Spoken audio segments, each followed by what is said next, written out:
Thank you for the opportunity to present this topic, which is not an easy topic to discuss.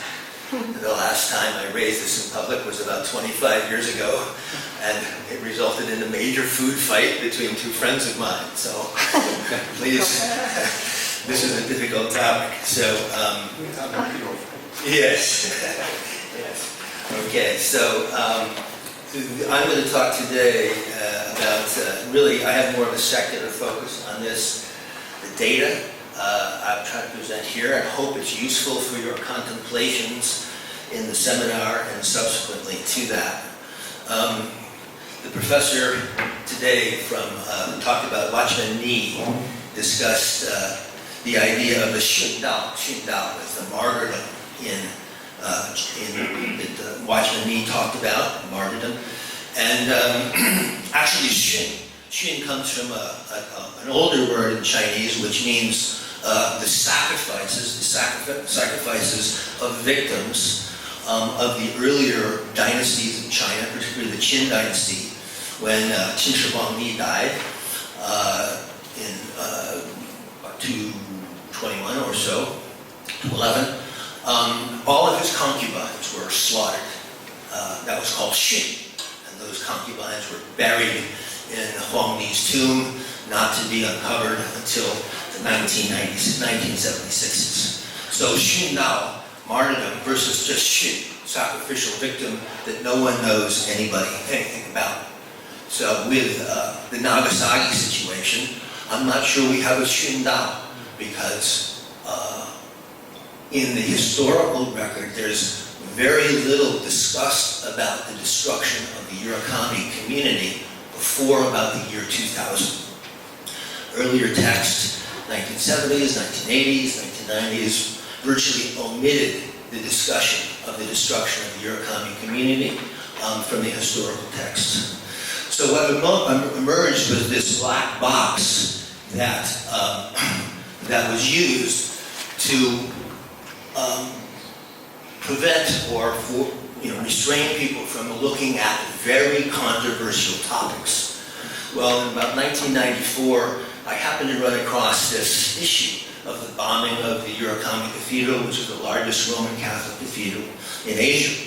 That was the last significant act of the Second World War, resulted in the destruction of 10,000 of the 15,000 Catholics in Nagasaki, 2/3 of the population in Nagasaki, and 10% of all the Catholics in Japan. Of course, that community was the community that had survived 200 years underground and then miraculously emerged in 1854 when the French missionaries went to Nagasaki and the Catholic community emerged from underground. Well, that community became the center of the Urakami community. And as I recall, I kept thinking to myself, well, that's the community that the greatest missionary in the Catholic world founded, Francis Xavier, right? And all these people in New York City, so many named Xavier, middle names were Xavier, and universities, and colleges, and high schools, all named Xavier. How could this community have been targeted or destroyed in the last significant act of the Second World War? And of course, ominously, in the historical record, the popular histories of the time never discussed this community.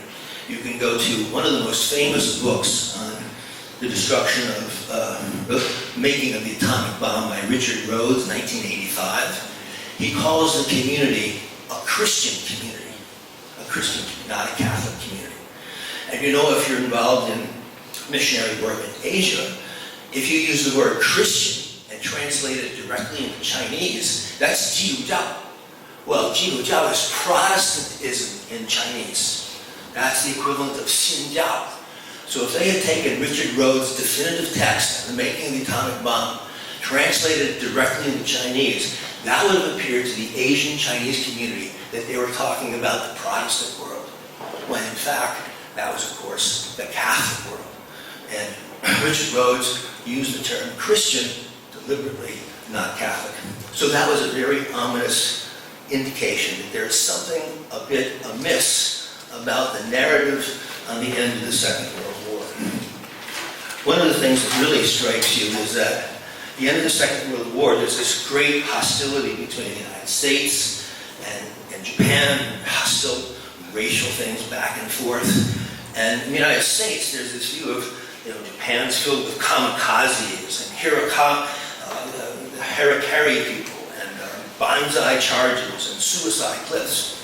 So one would think, why at the end of the Second World War would the community closest to the West be destroyed in the last significant act of the war by an atomic bomb?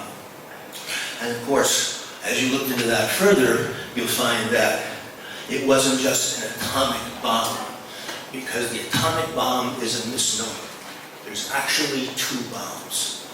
One bomb was the uranium bomb used in Hiroshima, and the other is the plutonium bomb used on Nagasaki. And the Hiroshima bomb, technological dead end.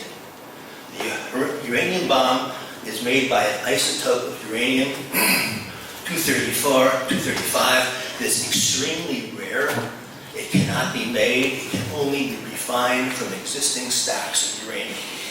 So, the uranium bomb, Hiroshima, complete technological and military dead end. The Nagasaki bomb, however, was made of plutonium. The plutonium is a man-made fissile material that's generated in nuclear reactors, and it's the basis for the nuclear weapon states that we have today. So these issues were extremely disconcerting to me, so I started to explore the topic a bit further.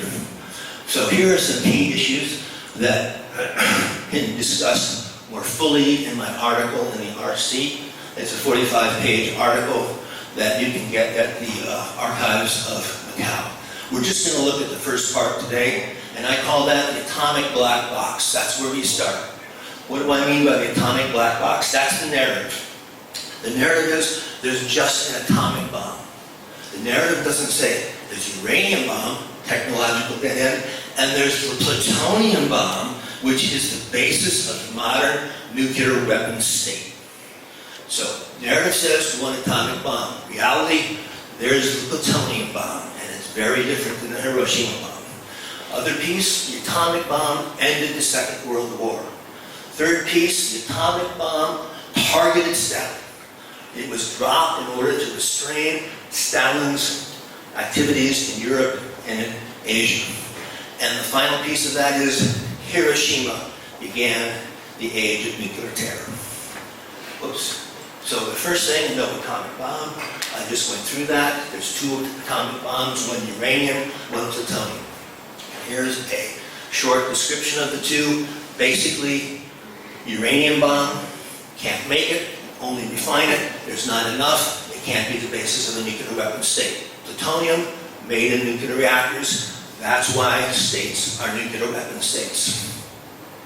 So here's the two atomic bombs, Nagasaki, Hiroshima to the left, Nagasaki to the bottom.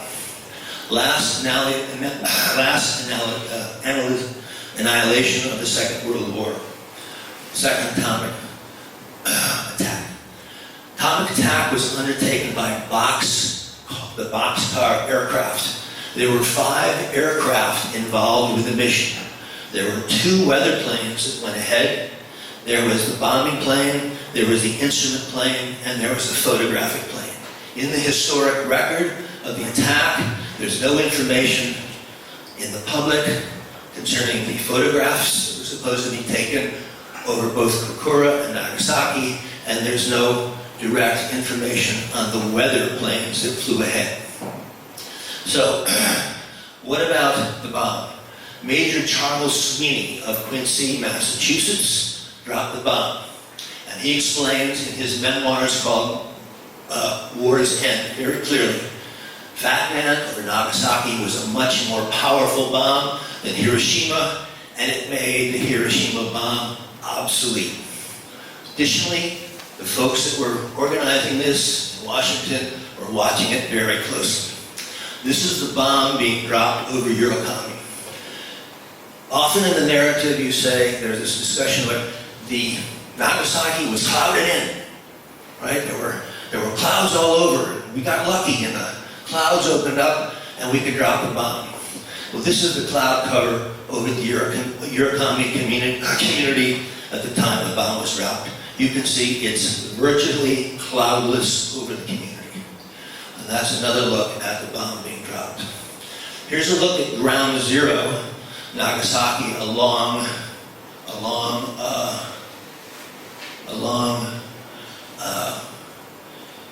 harbor, and then a river going back into this area. This is called the Urakami community. That had about 15,000 Catholics, and it held the largest Roman Catholic church in Asia. That's Ground Zero, and here is, right there, Ground Zero. That's the cathedral, that's the medical college, and that's the medical hospital. That's a look at the Urakami Cathedral before the war. That's a look after the atomic attack. Here's another look at in English, at the location of the Ground Zero. The Urakami Cathedral is up here. The medical college and the medical hospital and college are located right there. This is the wharf area of Nagasaki. A number of significant armament factories were in this location. There were also an armament factory to the north and to the south of Ground Zero. You may know the story of Glover or the Ura Church. The Ura Church is now a national treasure of Japan, made a national treasure in 1933. The Ura Church is down in this area. It was damaged by the attack, but not destroyed. The Urakami community and the cathedral, of course, were completely destroyed. Okay, that's a look at the Nagasaki Medical Hospital. And here's a look at what a plutonium bomb can do. Temperature at the fireball center was 4 times the temperature at the center of the sun. It was more than 10 times the temperature of the sun's surface.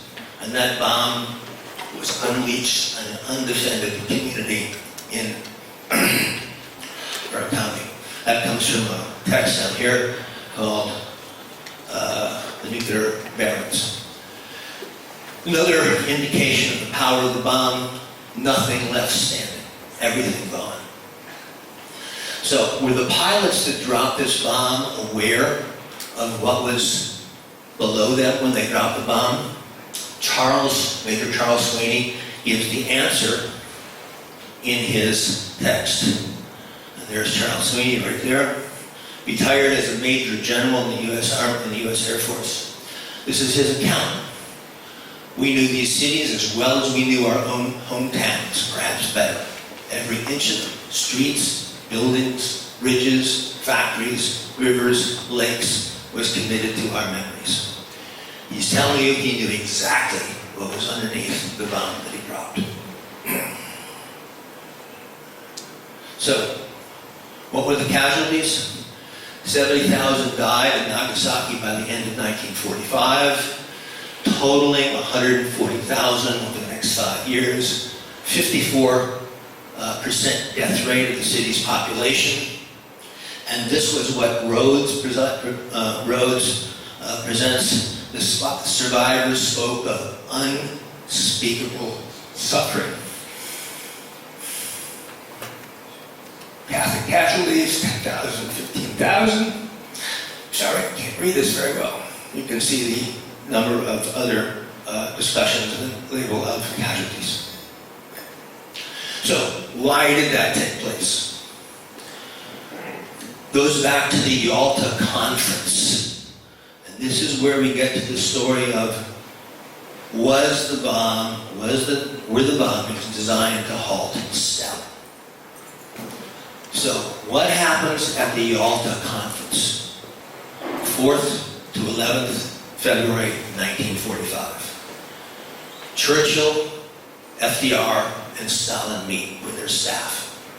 The last day of that conference, the staff leaves, and Stalin, Churchill, and FDR are together, and they have a secret protocol that's not released.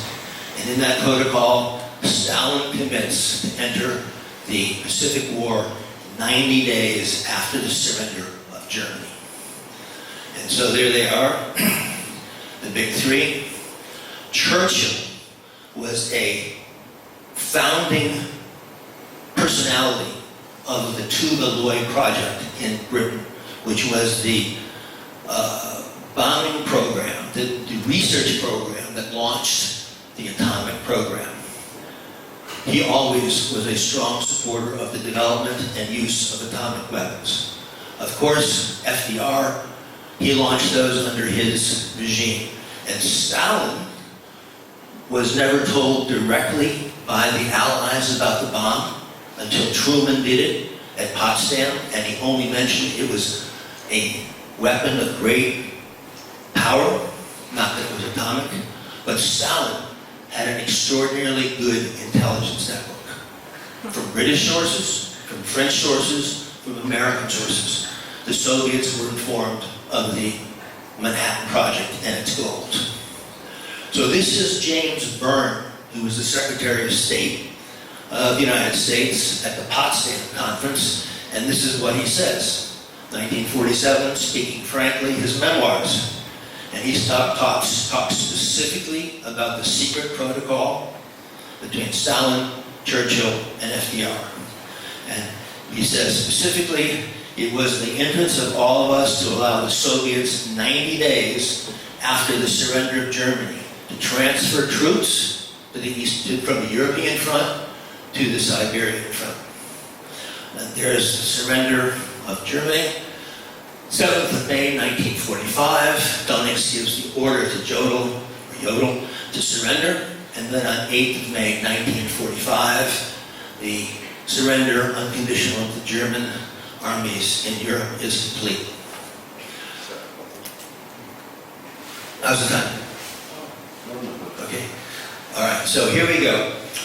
It's now 9th of August, 1945. It's 91 days after the surrender of Germany. What happens? Atomic bomb hits Nagasaki, and Stalin invades Japanese empire and territory in East Asia. Notice, it's not surprising, they're using the term atomic bomb. You'll see that continually in the narrative about the bombing. It's called an atomic bomb, when the reality is it's the plutonium bomb. And the plutonium bomb is the basis for the development of nuclear weapons, the nuclear weapons race, and the modern nuclear weapons state. So let's look at the Soviet invasion of Japan, because in the United States narrative, most of the time, we only hear, this is the general public line, of the atomic bomb ending the war. Well, this is the Soviet invasion, coming in not only from Manchuria, but importantly, Sakhalin and the Kuril Islands. That's going to give the Soviet forces direct access to Hokkaido. The Soviets invade, when Stalin invades, the Japanese government's attempt to get a negotiated settlement with Britain and the United States ends. Britain, the United States, and China ends. Because Soviet Union is now an ally fighting Japan, and the entire Japanese strategy for a negotiated end to the war fails. They have no other choice after the Soviet invasion but to take the Potsdam Declaration of unconditional surrender. And why? Because they've got the Soviet armies just about ready to invade Hokkaido, the home island. Here's a look at a British publication in Britain that gives more detail than we normally see in the American publications. You'll notice that they're only talking about the Manchurian invasion. They're leaving out the most critical part. That's the invasion of Sakhalin and the Kuril Islands, which are going to give the Soviets direct access to the Japanese home island. That's what the Japanese were terrified about. They had lost their ability to have a negotiated peace because the Soviet Union attacked, and they were just about to get invaded into Hokkaido. So those are the theoretical occupation zones that could have emerged if the Japanese had not surrendered. The Russians, Soviets would have had Hokkaido. And that was the big fear. So, was the U.S. aware of the peace initiative? The Japanese codes had been broken. The top leadership in the United States was reading everything the Japanese did, including the telegraphs between Tokyo and Sato and Moscow, where Japan was attempting a negotiated peace through the Soviet Union. So, the bombing takes place. It comes just 3 days after the Hiroshima bombing. The Japanese cabinet is definitely concerned about the new weapon of Hiroshima, not a doubt. But now they know there is absolutely no chance for a negotiated settlement through the Soviet Union. They get the data on Nagasaki that afternoon because it was a bombing at 11 o'clock in the morning. By that evening, they're forcing their military compatriots in the Japanese cabinet to accept the notion of an unconditional surrender, but modified a bit, preserving the status of the emperor, or preserving the position of the emperor. Once again, here are other sources saying conclusively that senior leadership, including James Byrne, who was Secretary of State, was actually reading the Japanese diplomatic traffic. So, we've established the fact that the key piece of data about the bombing is that the Nagasaki bomb is a plutonium bomb. Plutonium can be made in nuclear reactors. It's the basis for the nuclear weapons state, number one. And number two, the Japanese surrendered primarily because they lost their ability to do a negotiated peace with the Soviet Union, and the Soviet Union was just about to take Hokkaido. What about Oppenheimer? Oppenheimer is the guy that named the plutonium test, July 16th, 1945, as Trinity. Why did he name the test Trinity? And then 3 weeks later, that same bomb was dropped on the largest Roman Catholic cathedral in Asia and the community that was founded by St. Francis Xavier. Why did he do it? That's his look at what he did. Now, who was Oppenheimer? Oppenheimer was an extremely wealthy New York intellectual whose family was plugged into the top of the New York elite. He also surrounded himself personally with individuals that were known to be affiliated with Soviet activities in the United States. We got his brother, party member, 1936. That's the Communist Party of the United States, 1936. Oppenheimer put him in charge, administrative charge of the Trinity test. His wife, Kitty, second marriage, was to a party member organizing the steelworkers in Youngstown, Ohio. Okay? So, Oppenheimer reported the Groves. Oppenheimer was involved in the target committee selection of the various cities to be bombed. One of the major issues was having a psychological impact internationally.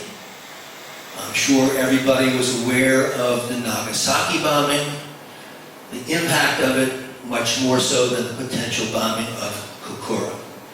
Oppenheimer was also on the interim committee that arranged the statement to Truman to go ahead with the unannounced bombing of a Japanese city with a working class close to war factories. Now we get to the real conduit, purported conduit, acknowledged conduit of atomic weapons data out of Los Angeles to the Soviet Union. and that was Carl Fuchs. Carl Fuchs, a whole different story that I could talk about. He operated in Los Alamos, and of course, Oppenheimer ran Los Alamos, and he was responsible for the personnel there and the position and the people there.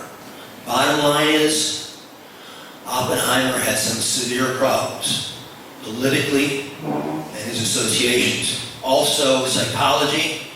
That's Richard Tolman, Caltech professor, the advisor to Leslie Groves, head of the Manhattan Project, the scientific advisor. And that's his wife. Those two people were Oppenheimer's mentors at Caltech. What did Oppenheimer do? He seduced his wife. He seduced Tolman's wife. She's 11 years older than he is. And he's seducing the wife of his patron at Caltech. Was it true? Comes from a reliable source. Indicates the extent to which Oppenheimer knew no bounds and his duplicity. So his selective memory, when he was 24, he signed his name J. Robert Oppenheimer. And when people asked him, what does the J stand for? It was actually for Julius, his father's name. But what did he say? He would reply, the J stood for nothing. And then when he was asked by Leslie Groves in 1962 by a letter that's referenced in Richard Groves, The Making of the Atomic Bomb, where did the name Trinity come from? Robert says, I did suggest it, but why I chose the name is not clear. This is the bomb that will change world history.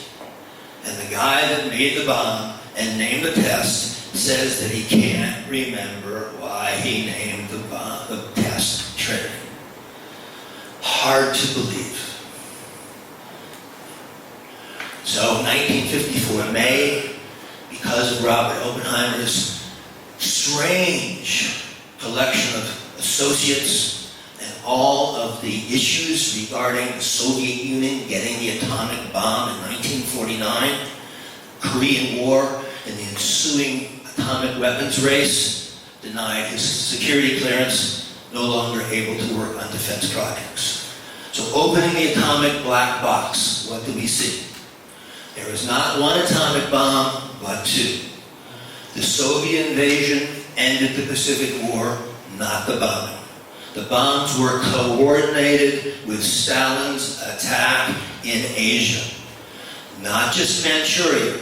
You're looking at Sakhalin and you're looking at the Kuril Islands. Finally, it wasn't Hiroshima that we have to worry about. It's Nagasaki. Nagasaki opened the door for plutonium bombs manufactured by the production of reactors on top of ballistic missiles. Those can now end the world in 30 minutes. What is it going to be? India, Pakistan, Russia and the Ukraine, North Korea with somebody else, or other parties in the Middle East that already have the weapons. So here's the Eurocommunist community before the war. That's the bombing over Eurocommunist community, August 9th, 1945.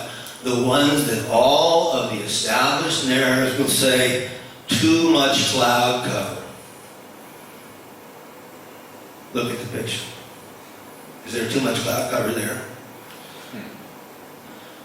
Sweeney says he knew every inch of the town better than his hometown.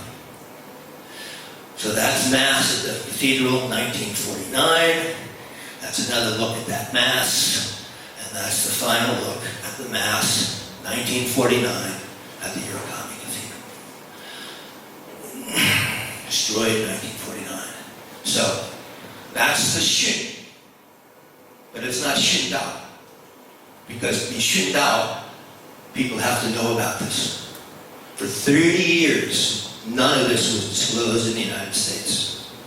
Okay?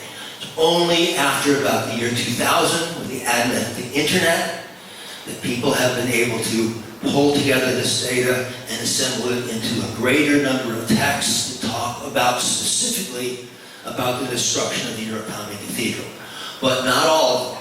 A lot of the texts out there will still try to minimize the damage of Murakami, and they'll also try to obfuscate the fact that Oppenheimer named the 10th Trinity and 3 weeks later dropped it on the one church in Asia, the largest Roman Catholic church in Asia, a religion that we know is based upon the concept of the Trinity. So that's part one of the Nagasaki discussion.